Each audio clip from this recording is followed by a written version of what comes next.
اب آپ دیکھیں یہ دقیق فلسفی آباس عقلی بات سے ہیں یا نہیں ہیں.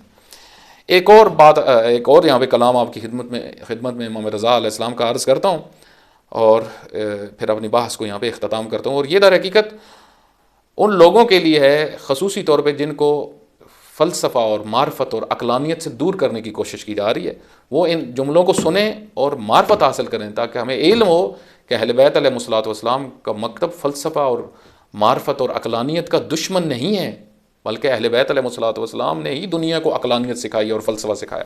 آج دنیا کے اندر سب سے مضبوط فلسفہ جو مکتب رکھتا ہے وہ مکتب اہل بیت علیہ الصلوۃ والسلام، فلسفی آف اہل بیت علیہ الصلوۃ والسلام. امام خمینی رحمۃ اللہ علیہ نے اسی فلسفہ اہل بیت علیہ الصلوۃ والسلام کی بنیاد پہ انقلاب اسلامی کو برپا کیا ہے، اور یقین کر لیں اس کی بقا بھی اسی وجہ سے، ورنہ پوری دنیا ٹوٹ پڑی ہے انقلاب کے اوپر. دشمن، ہر دشمن پوری طاقت استعمال کر رہا ہے، لیکن وہ کون سی چیز ہے جو انقلاب کی باعث ہے بقا کی؟ وہ فلسفہ ہے. وہ فلسفہ کیا ہے؟ یعنی وہ اس کے اندر معرفت ہے، اس فلسفے کے اندر توحید شناسی ہے.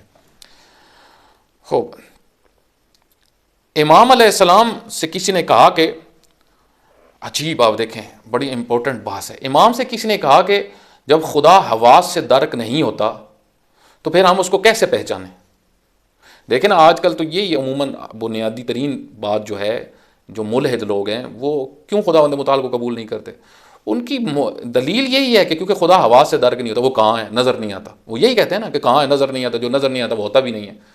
جو حواس خمسہ سے درک نہ ہو وہ نہیں ہوتا. جو ایکسپیریمنٹ میں نہ آئے وہ نہیں ہوتا. تجربہ بنیاد ہے، تجربے سے چیز کا اثبات ہوتا ہے.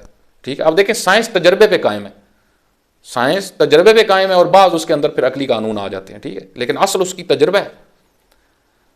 تو جب تجربے سے ما بعد الطبیعہ جو اشیاء ہیں، یعنی جو فوق الطبیعہ ہیں، یعنی جو طبیعت سے بالاتر ہیں، جیسے فرشتے ہوں، جیسے جو ہیں وہ روح ہو، روح کی حقیقت، یہ سب جو ہے وہ ایکسپیریمنٹ میں نہیں آ سکتی، اور آج تک ان کے اوپر کوئی ایکسپیریمنٹ نہیں ہو سکا، کیونکہ غیر مادی چیز ہے. مادی چیز ایکسپیریمنٹ میں آ سکتی ہے، تجربے میں آ سکتی ہے. تو امام سے کسی نے کہا کہ جب خدا تجربے میں حواس سے درک ہی نہیں ہو سکتا تو پھر ہم اس کو کیسے مانیں؟ امام نے فرمایا عجب، تم اللہ کو اس وجہ سے قبول نہیں کر رہے کہ وہ حواس سے درک نہیں ہوتا، بلکہ امام نے دیکھی کتنی خوبصورت تعبیر، میں امام کی تعبیر آپ کی خدمت میں عرض کرتا ہوں. امام نے فرمایا ویلک لما عجزت حواسک عن ادراکہ انکرت ربوبیتہ، تم جب عاجز ہو گئے اللہ کو حواس سے درک کرنے سے تو تم نے اس کی ربوبیت کا انکار کر دیا. تم نے انکار کر دیا کیونکہ اللہ تمہارے نزدیک حواس سے درک نہیں ہو رہا.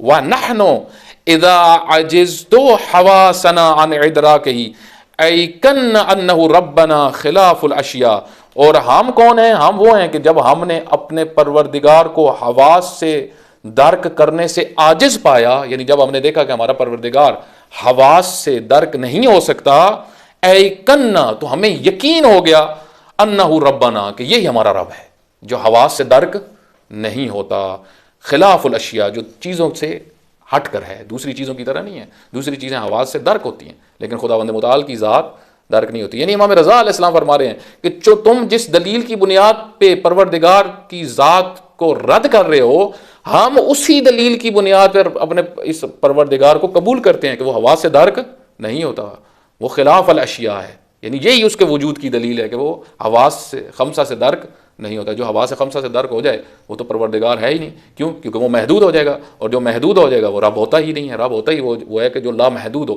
لا متناہی وجود ہو. تو آپ اس سے اندازہ لگائیں، یہ پوری بک آیت اللہ العظمیٰ جوادی عملی کی انہی امام رضا علیہ السلام کی ابحاث سے پر ہے، 200 صفحے کی کتاب. ٹھیک ہے، تو آپ بتائیں کہ جو دشمن ہیں عقلانیت کے، عقل کے دشمن، وہ کیا ان کے پاس جواب ہے؟ اس کا کوئی جواب نہیں ہے سوائے خرافات کے.